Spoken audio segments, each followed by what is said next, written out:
Hello guys and welcome to yet another Blender tutorial.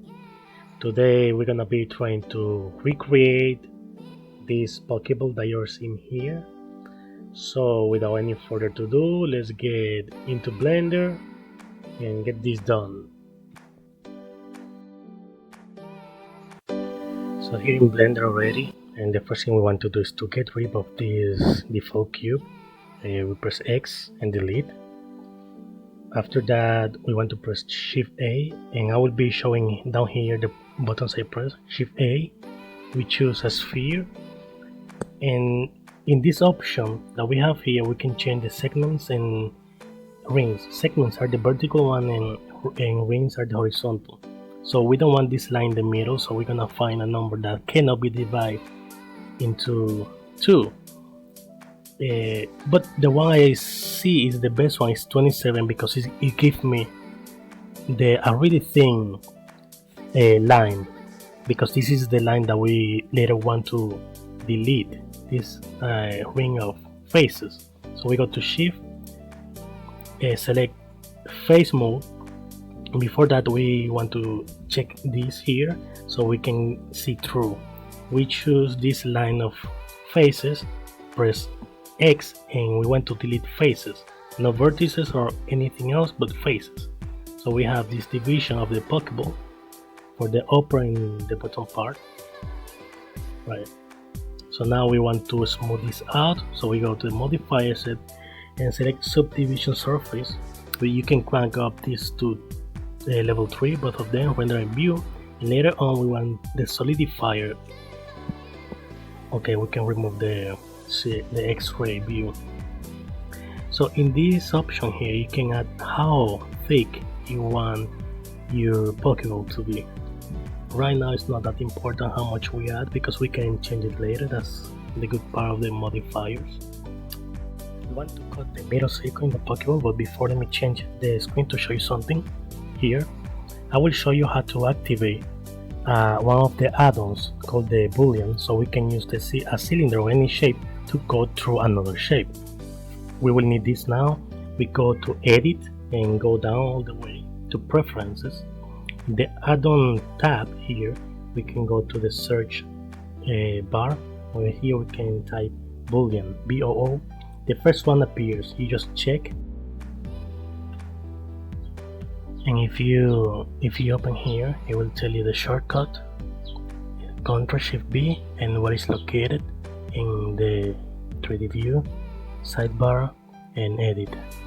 You go to edit here, we can see in the top part all the options like here, but we're gonna use the shortcut, of course.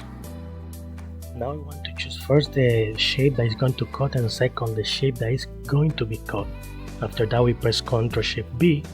If we choose difference, it will apply the boolean at once. We don't want that. Ctrl C, and we choose again Ctrl Shift B, and brush boolean we choose difference.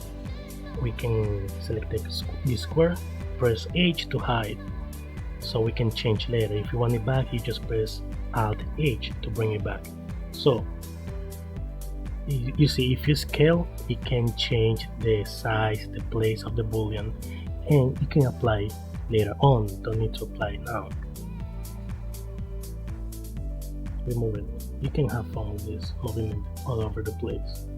But let's put it up here, kind of like this. Yeah. If you want to apply, you can Ctrl Shift B and apply. No, wait. Ctrl C. You have to choose both of them. Ctrl Shift B and apply. Then yeah, all the topology of your mesh will be changed. Now you cannot go back, of course, but you can apply it once you finish with your model. Now let's go back to our Pokeball. So here we want to do exactly the same that we did before. Shift A to add a cylinder. We're gonna rotate along the X axis, and you can press 90 in your keyboard to rotate 90 degrees, S for scale, and then G and Y to move along the Y axis. Then here you go to press number 1 for the front view and scale according to what you think is right. I think for me a little bit smaller, like this. It's okay. Now we want to smooth this shape out. Like before, we go to the modifiers, division surface, and you're gonna see this weird shape. That's okay. We're gonna fix it really simple. We add everything to level 3, render and view. And to solve this issue is easy. We go to edit mode, Ctrl R to add one loop, and we drag this loop to the end of the shape, another loop, Ctrl R, and we drag it to the other end. Perfect. Now we can select the sphere, Ctrl Shift B, and difference. There you go. We have our hole. Now we can hide this square H. We're pretty much done. We have the upper and bottom part of your Pokeball. Now we have to do this line, the black lines that we're gonna have here. We add a sphere inside, and this sphere we're gonna scale a little bit, just until it looks right. That's a Pokeball. We're gonna add a subdivision surface number 3 as well, both, and we also can on object shade smooth, just to make it look a little bit better. Okay, we can do the same for the Pokeball, the outer part. If you see this weird look in there, it's okay. You go to this option here in normal, you add auto smooth, so everything will go away. There you go, everything smooth. Now we have to add the buttons that go in the middle. So another cylinder, Ctrl Shift A, and there you go. We're gonna rotate along the X-axis, and like before, add 90, enter for 90 degrees, scale, and move G along the Y-axis. Scale it. You press number 1 to see from the front. You scale. Do you think is correct? There you go. You can scale along the Y-axis as well, or move it. It will be the same. Move to the front. Now we want to smooth this out. Go to the modifiers, subdivision modifier, crank everything to 3, and we have the same issue as before. So how we solve it? Press tab, we go to mode, Ctrl R to add a loop, drag it to the front, and another one. We're gonna add another one to the back, to the other end. There you go. So you're gonna see this edge is a little bit weird. This is really easy to fix. You press tab again to go to edit mode, and select the face mode here. Choose the face you want to fix, press E to extrude, and S to scale to the middle, to the inside. There you go, really smooth. Now let's move this inside to put it almost in the edge. If you press the number 3 in your keyboard, you can see the side view. Just push a little bit to the front, so it doesn't intersect with the inner sphere. So we press Shift D to duplicate this button to make the other one, and press K. Then we press G and Y to move along the Y axis. Press S to scale. Looking good. Let's move it to the front by pressing G and Y to move along the Y axis. There you go. You can scale a little bit more according to your like. Move it. There you go. Now we're gonna work into the material of the Pokeball. First, let's apply all the modifiers that we have. Choose your Pokeball and go to apply from top to the bottom. It's important the order how you add it. Okay, now we can divide our screen by dragging this corner. Okay, in the left screen we select the shader, and down here in the right side in the material tab we add new to add a new material to our Pokeball. Here we get our principal BSTF. In the upper corner we press render mode to see the changes in our material. Now let's change the color here. We add the red, And in these options here you can change all the properties. For example, we don't want so much roughness, so our Pokeball looks shiny. And if you want, you can add a little bit of metallic film by the one. So okay, now we want to add a new material for the bottom part here, plus to add a new material, new, and we choose our Pokeball, press tab to go to edit mode, and choose whatever part of the bottom, press L to choose all this island, select the white color and assign. Now you can see that it changed to white, or any color that you add here you can change it later.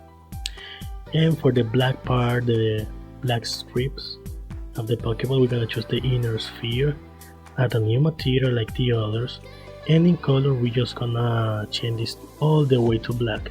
There you go. Your Pokeball is done, but we want to do some other things like the lighting to make it looks good.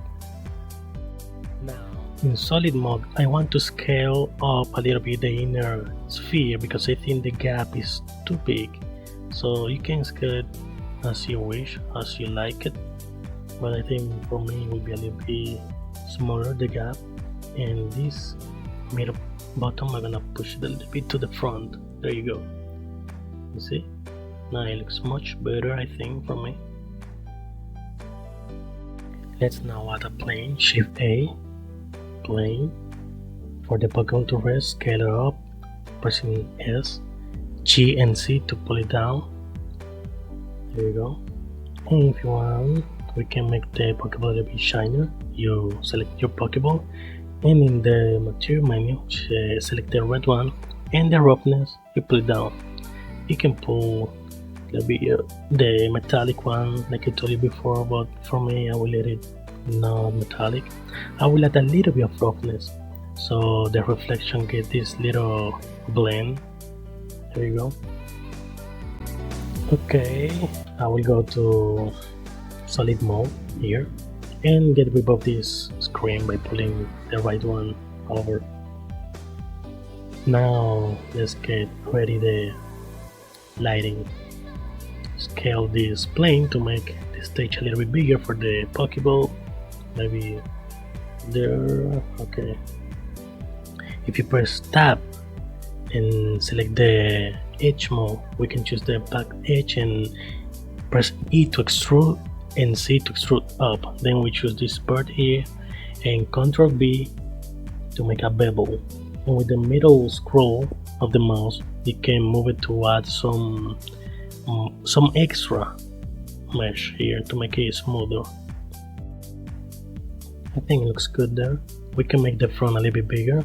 Let's select the front edge, G, to move it on the Y axis to have some more space. There you go. Now we can add some modifiers, subdivision to make it smoother, and crack to number 3 like before. And for the edges we're gonna add an extra loop and pull it to the front, and for the upper one the same. There you go. Then we go to object and shade smooth so we don't see all these lines in the curve. Perfect. Now let's set our camera. You find a good position, press Ctrl Alt 0 and your camera will go wherever your view is. Now if we go here to view, we can choose lock camera to view, so the camera will move with your mouse so you can find the best position for you. For me I will make it a little tiny bit to the side like this. I think this position is good. You find the one you like the most. Let's delete this one lighting here. We are almost in the final step. Let's go to render mode to add the new lamps. So Shift A, we go down to lights and we add area light. G, C to pull it up, and then R to rotate. We're gonna rotate, there you go, along 90 degrees. There you go. Move it to the side, whatever side, right or left, because we're gonna have one in each side and one in the top. So we're gonna scale and move until everything is right for us. Okay, let's move a little bit here, maybe a little bit to the top, yeah, up, there you go, it's good. And we can change the power here, see how much light you want, and we're gonna go to this option to add the ambient occlusion and screen space reflection. You have to tweak your lighting until you find its right position for what you like. Scaling, moving, and yeah, I will be tweaking mine, so I will let you do it.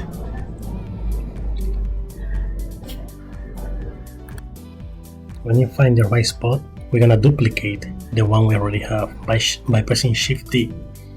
We place it here, and we have to rotate 180 degrees. There you go. Now we have both side lights, and again you will be tweaking those. You're gonna add a new one, a new area light. We're gonna press G and C to move it to the top and scale it to have the top light. Those are the only 3 lights we're gonna be using.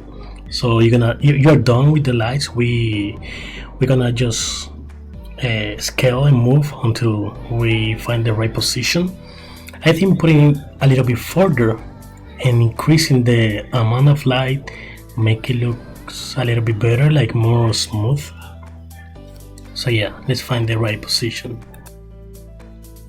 So I'm gonna boost up the power of this light, maybe to 300. Let's see. Okay, like 300. The next one 300. There you go. And the top light also, we're gonna crank it up to 300. I think that's enough lighting already. It's looking good.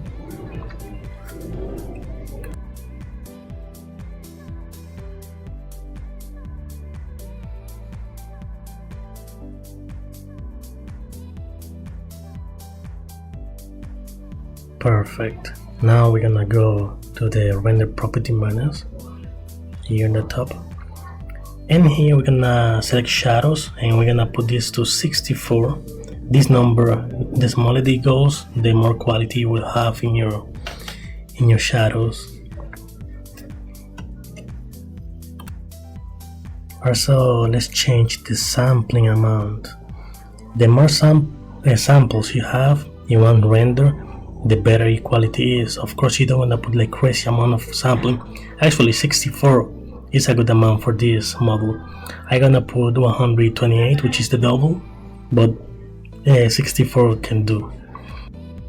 Okay, and something that I forgot to add in the boundaries, the reflection, we had to add the screen space reflection. Look how much better this shiny effect I get there. And if you remember Pokemon, the center of this button normally get kind of yellowish, like a lighting. So we add a new material, and here in the top we set emission to emit light. So right away is white. We can change it to the yellow color, and we go to add another effect, which is the bloom, to make the light looks like around the surface. Let's crank this up, I don't know, to 10 and add the bloom. There you go.